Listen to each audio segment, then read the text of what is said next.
TurboCASH.net. Free accounting downloads. Welcome back to Expresso here on SABC3 live from Sea Point. Now, just before the break, we had a very heartwarming happening here on Expresso as the Peterson family were in studio and they had unexpected quadruplets, and Pick n Pay decided to get involved and sponsor them baby products for a year worth 68,000 Rand. Pick n Pay, that was fantastic of you guys. Thank you so much. And the Petersons, I wish you all the best.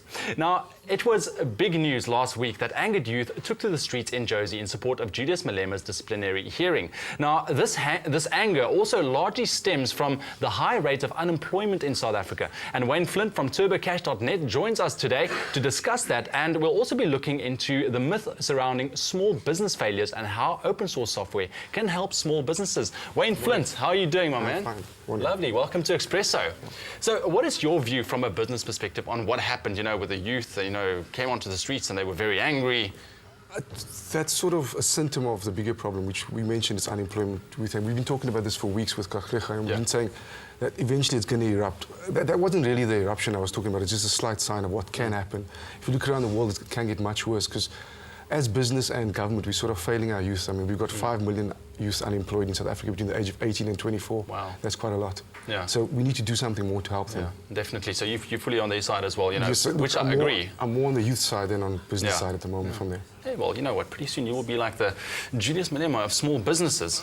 Because, come on, you do look a little bit like him, eh? Look, I told you I might start exercising to reduce, but I've entered the August cycle to this year, so watch this space. It's coming. All right, so we are talking about small businesses and, the fear that they might fail. Yes.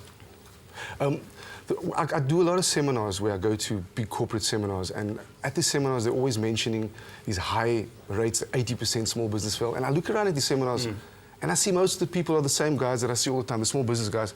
Sometimes their business have changed, but they're still there. So I started thinking about this, saying, do small businesses really fail or do they evolve? And that's where I've got to. That small businesses don't actually fail, they just evolve. Okay. That's sort of my theory on that. But I mean, every day we hear, especially on TV, we hear about liquidations of companies. Yes. We hear about people arguing in court about money. So surely businesses are kind of failing in today's economy? What I've got to with that is that there's bad transactions. Like in a big corporate environment, if you chose a line, let's say baby products, and there's a specific cereal you chose that doesn't work, you wouldn't then say that the big corporation failed. There was a decision they made which was wrong, and that went. Now, in a small business, things are a bit smaller and more compact, so when you make an incorrect decision, sometimes it affects the whole business.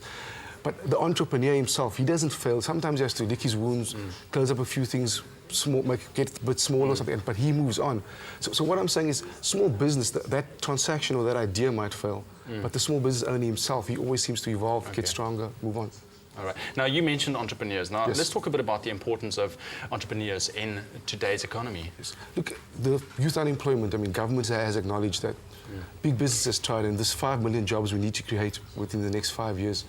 Big business can't do that because they've been shrinking over the past 3 or 4 years.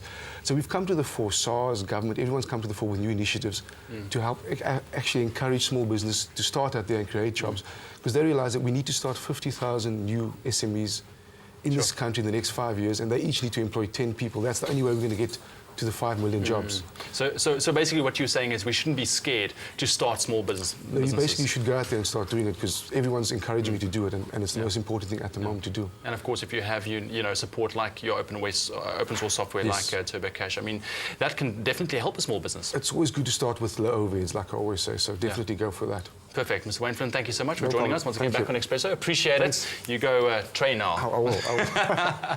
Right now, let's go over to our news. Stay with Expresso and SABC3.